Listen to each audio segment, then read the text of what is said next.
Hare Krishna, dear devotees. So we'll continue our journey of studying texts from Sri Brahma Samhita. We'll begin with our prayers. Om Ajnanatimirandhasya Jnananjana Shalakaya Chakshurunmilitam Yena Tasmai Shri Gurave Namaha. Namo Vishnupadaya Krishna Preshthaya Bhutale Srimate Bhakti Vedanta Swami Niti Namine Namaste Saraswate Deve Gauravani Pracharine Nirvishesha Shunyavadi Paschatya Deshatarine Vancha Kalpatarubhyascha Kripa Sindhubhya Evacha Patitanam Pavanebhyo Vaishnavebhyo Namo Namaha.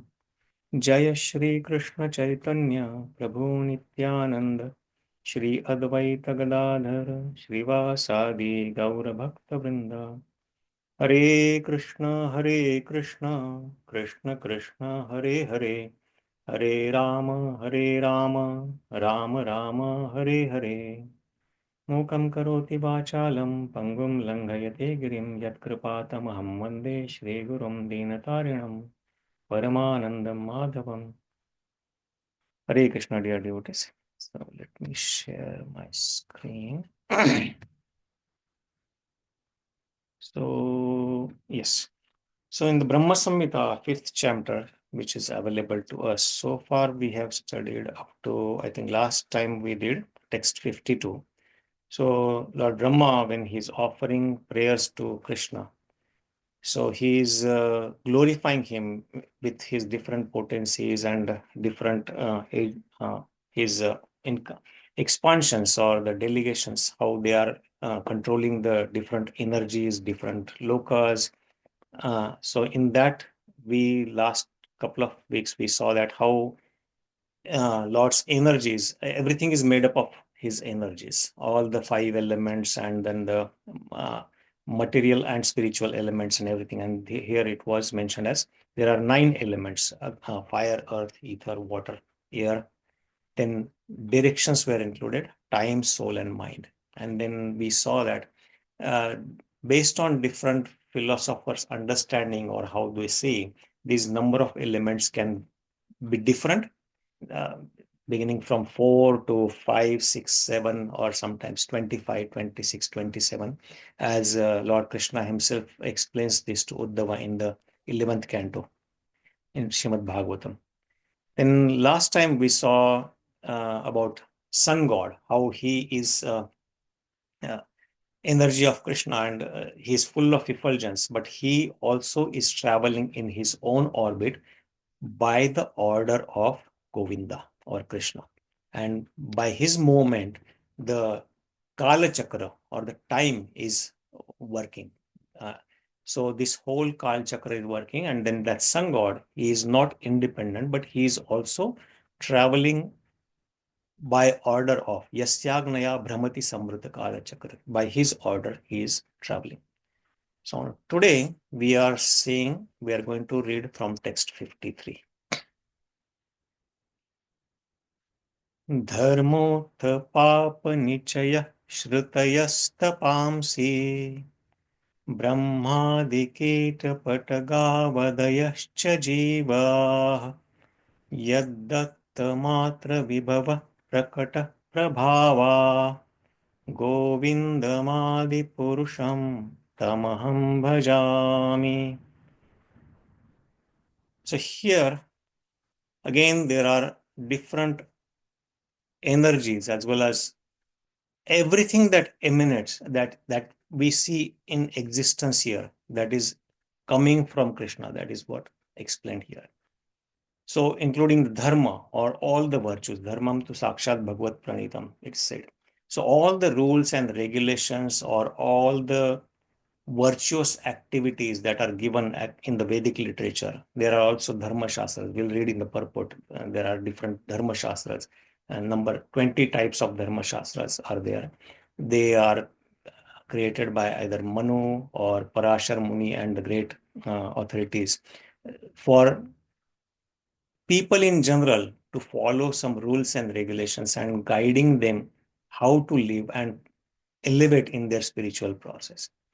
Then also all the voices or all the sinful activities, pāpa-nicayaḥ, śrutayas, all the Vedic literature or all the Vedas, and tapa, all the austerities or penances, they also come from Lord Sri Krishna. And then all the jīvas, brahmādi-kīṭa-patagāvadhayaś jīvāḥ, all the jīvas beginning with Lord Brahma to the lowest of insect, a small kīṭa-patagāva. So even the smallest of an insect, all these jīvas are also coming from Krishna, and they yad-datta-mātra-vibhava-prakaṭa-prabhāvā. Yad means by whose energy. Lord Krishna is the one who gives them all these energies or all the potencies that they need so that they sustain here, and they themselves are self-sustained. Just like in the very first mantra, not first mantra, even before that, in the Ishopanishad, we hear the mantra says that Om Purnamada Purnamidam Purnat Purnamudachyate Purnasya Purnamadaya Purnamevavashishyate. So even though the Supreme Lord, from him there are many complete beings are coming into existence, all his incarnations, all the energies, all the living entities, everything that is coming from him, the universes and everything in the universe, including beginning from the smallest atom, everything is self-sufficient in its own sense, because the Lord gives its all energy so that that thing, that energy or living entity or even matter can be self-sustained. It is complete to sustain or to complete its cycle or live its life completely on its own. So all that energy, vibhava, is coming by the vibhava, by the power of Lord Sri Krishna. To that Govinda, Brahmaji is saying, govindam ādi-puruṣaṁ tam ahaṁ bhajāmi. I offer my respects, I offer my obeisances, I worship that primeval Lord, that ādi-puruṣa Govinda. So here the translation is given.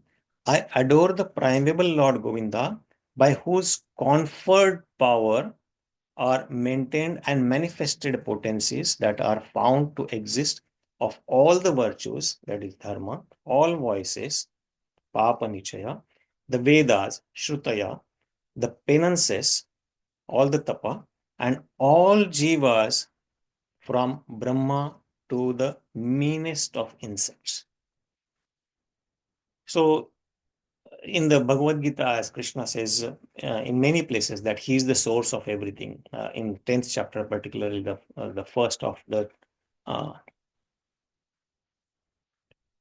4 verses of Bhagavad Gita, 10.8, ahaṁ sarvasya prabho mattas sarvam pravartate iti matva bhajante mam buddha bhava samanvita. So when we hear in the translation, we read that Krishna is the source of all that is spiritual and material. So that all or sarvasya is sometimes we understood based on our ability to know what everything means.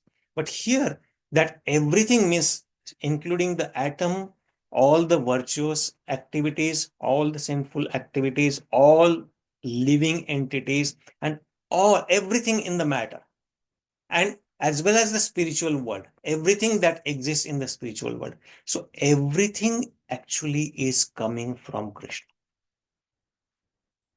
So that everything is really a broad term. Sometimes we limit based on our limited intelligence or limited understanding.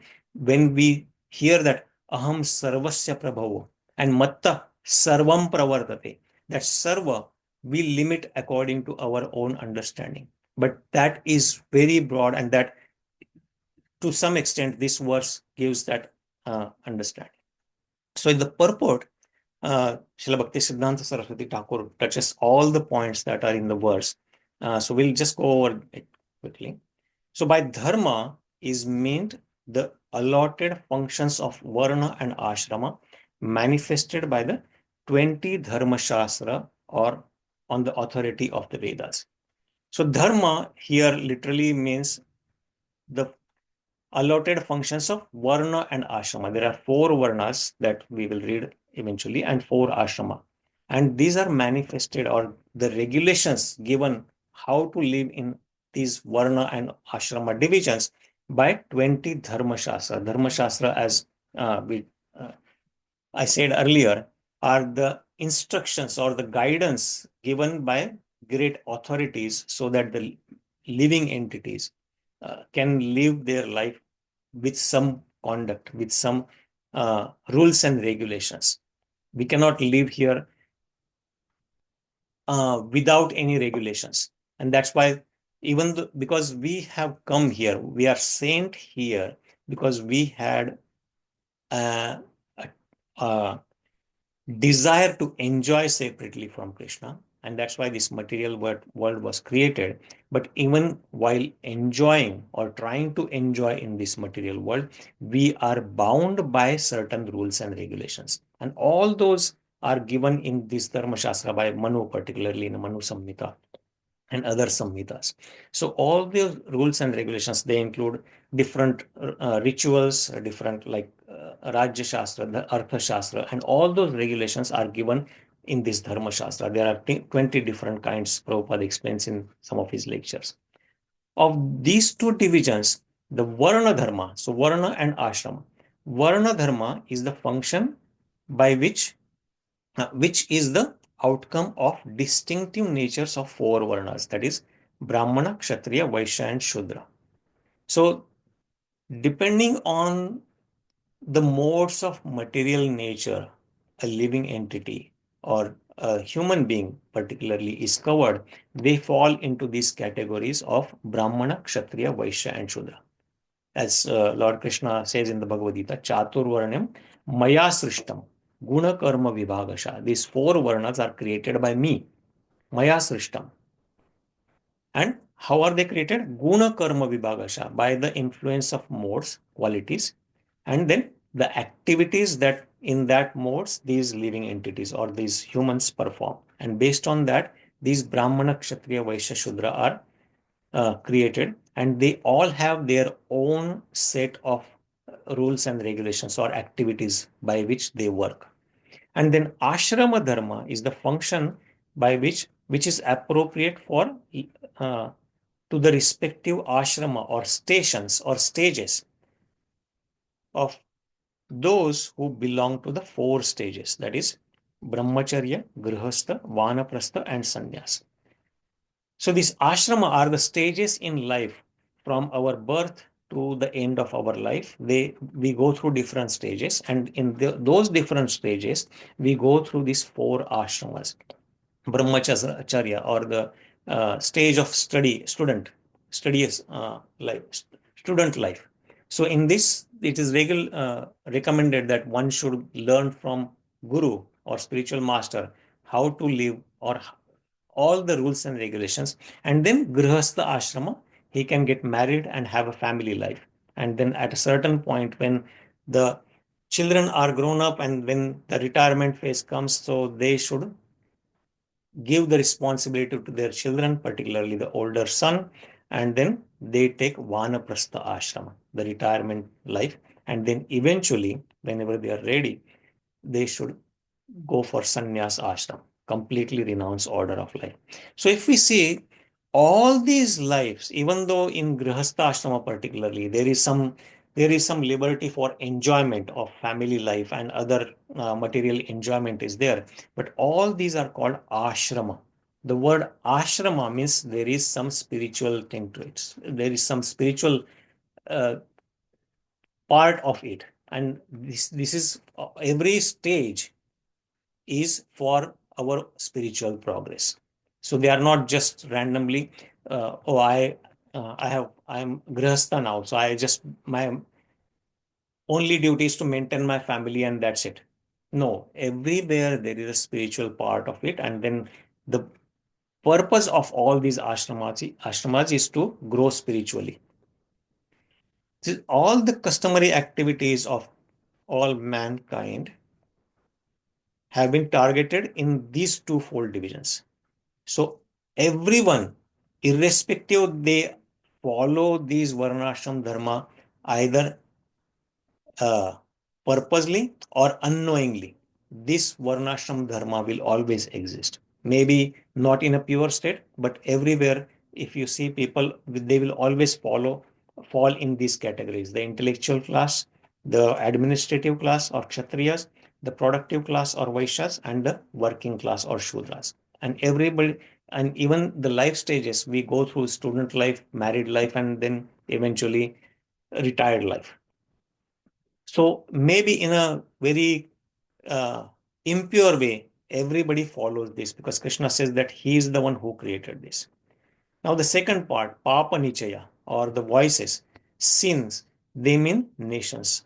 Every sinful activity is performed, or pāpa is performed because of ignorance or nations, because we don't know our real identity, we don't know what is our relationship with God, and we don't know what is our duty in that relationship and what is the goal of life. So that is the root of all the sinfuls and sinful desire, because ignorance is the root of all the sins and sinful desires. And also the greatest iniquities, the greatest four are given as Shriya Suna Panam Dyutam, or the four regulative principles as we commonly know them as. No, the illicit sex, gambling, meat eating, and intoxication. So these are the four greatest iniquities, greatest sinful activities or sinful tendencies one may have, and the sins flowing from them. Because of them, then there will be many, like lying, greed, lust, anger, all these things that will come from them, and then people will start cheating. So all these come from those. And the ordinary sins, that is all sorts of unprincipled conduct, immoral conduct, they all come because of nations or the ignorance. Now, the Shruti is mentioned in the next part here. The category of Shruti means the Rig Veda, Samaveda, Yajurveda, and Atharvaveda, and the Upanishad, which form the crest jewel of the Vedas. So, Veda, Prabhupada gives in the introduction of Ishopanishad, describes very beautifully what Veda means. Veda literally means knowledge. It comes from vid dhatu, that means to know or knowledge. So, any form of knowledge actually is Vedas. But the highest form of Veda is, it says that the Shrutis are the four Vedas and Upanishads. And then there is also Mahabharata and Itihasa. They are all called as Panchama Veda, as we read from the Srimad Bhagavatam in the very first canto. So all these Vedas, they also come from Krishna. And then Tapa, or all the austerities, means, so purpose of Tapa is to regulate our life so that we can progress spiritually. Forget about progressing spiritually. Even for progressing materially, we need to accept some inconveniences. We need to be consistent in certain rules and regulations. We need to follow discipline. In the same manner, to progress spiritually and to attain love of God or attain the kingdom of God, one needs to follow these penances and austerities. So that tapas is to all regular practices that are learned with the view of attainment of proper function of the self. So this is the key. The tapa is performed for self-realization, to realize who the self is, what is my real identity, and what is my relationship with God, and what is my duty in that relationship. So that is the proper function of the self, and that is to serve the Lord. Jivere swarupa hai Krishnera nityadasa.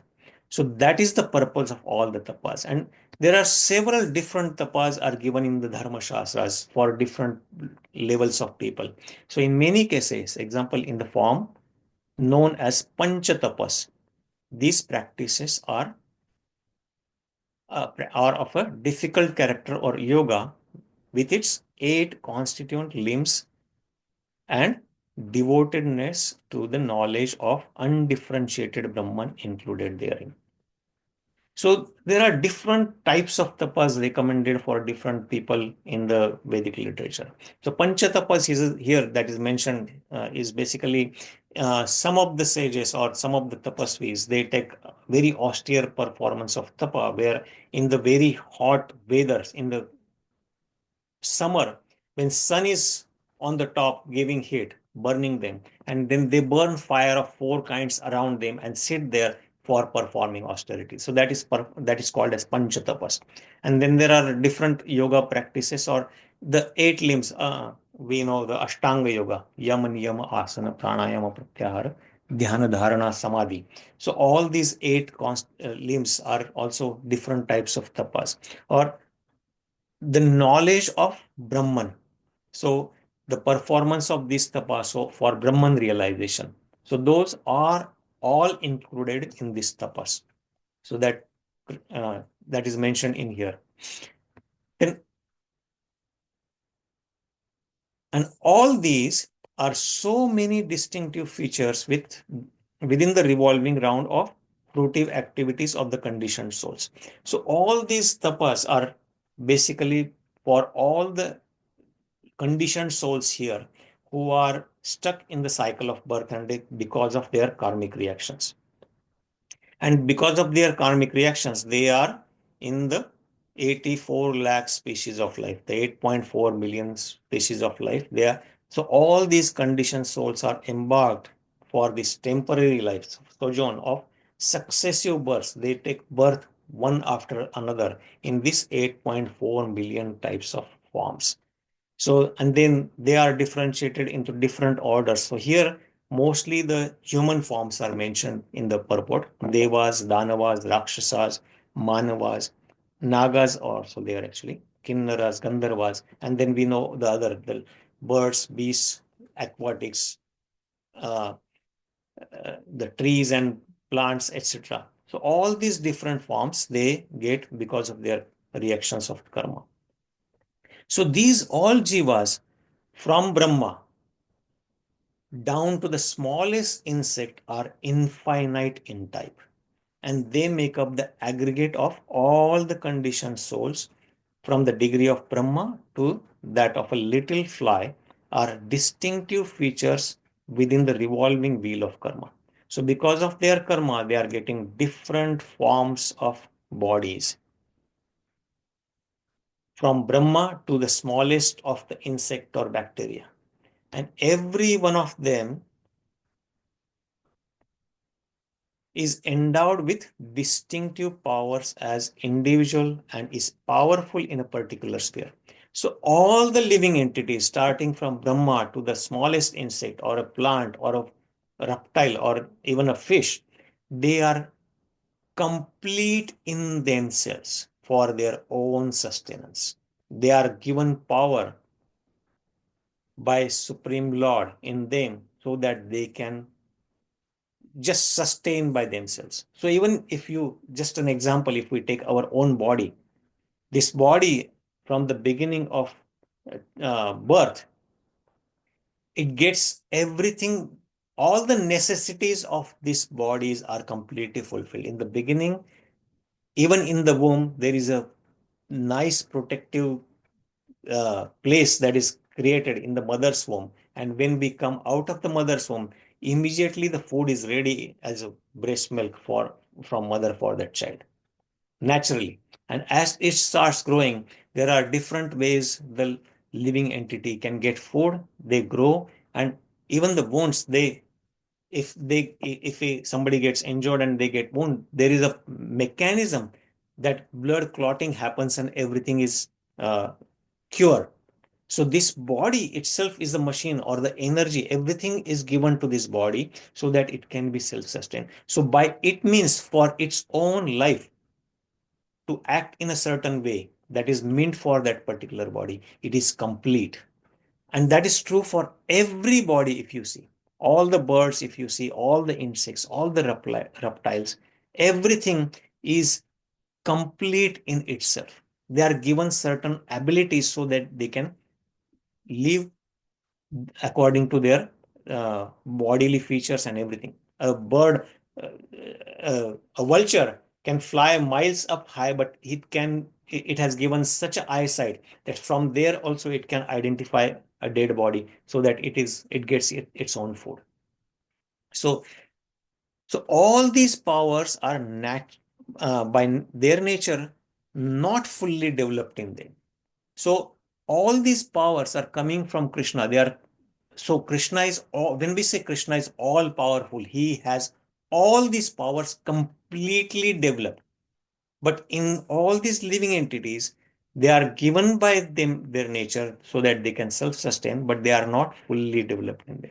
The degree of power and nature of property vary according to the measure of manifestation of the possession of individual conferred upon them by Govinda. So they can act only according to the power that is manifested in them, that is conferred upon them. Yad-datta-mātra. So that is given by Krishna himself. So with that power, they can live. So all these activities are coming, from Krishna. And then that's what this verse today's Brahmaji is praying, that dharmo tha pāpa, dharma or pāpa-nicayaḥ or śrutaya or tapa, and all the living entities, brahmādi-kīṭa-patagāvadhayaś, adhyascha jīvāḥ. All the living entities, everything is coming from Krishna, and as well as yad-datta-mātra-vibhava-prakaṭa-prabhāvā, that they are given certain type of power that is manifested in them by Krishna. To that Govinda, to that Supreme Lord, to that ādi-puruṣaṁ, Brahmaji is saying, tam ahaṁ bhajāmi, I offer my obeisances. So I'll stop there. It's 9:27. We have a few minutes and we can take some reflections. Thank you very much, Prabhujis and Matajis. Hare Krishna.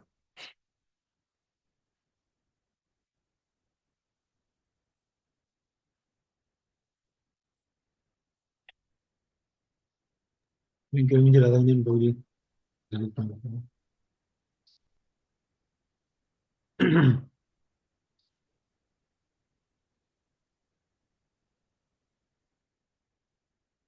Any thoughts or reflections?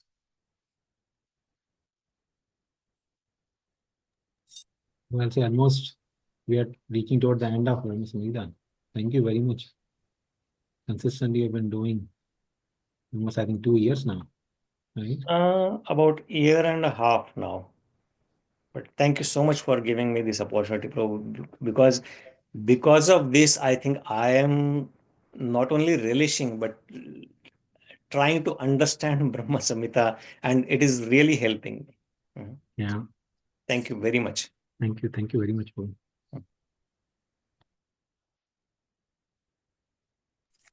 Hare Krishna, nice class, Prabhuji. Thank you, Mataji. Hare Krishna. Yeah, Prabhuji, as today little bit I understand like brahmacharya, grahastha, vanprasth, and sannyasi. I understand this meaning today. So nice class, Prabhuji, and 84 lakh yoni ka bhi thoda sa understand kiya. Yeah, Prabhuji. Thank you, Prabhuji. Nice class, Prabhuji. Thank you, Mataji. Yeah. Thank you so much, Prabhuji, for taking so much time to prepare and explain to us in such a simplified manner all the verses. Really appreciate it. Thank you, Mataji. I am also learning a lot from this, because when I first read, it was really, this particular book was very difficult to understand, the Brahma Samhita. But this gave me an opportunity to have a little bit deeper study of Brahma Samhita. So thank you all, and thank you, Shankaran Prabhuji. Thank you, Prabhuji. So I think we will stop here today then, and we'll meet next week for the next verse. Thank you, Prabhuji. Thank you, Prabhu. Thank you. Vanchakal.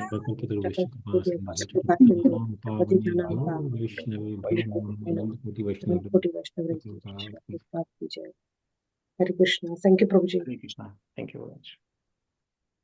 Thank you, Prabhuji. Hare Krishna. Hare Krishna. Thank you, Prabhuji. Hare Krishna.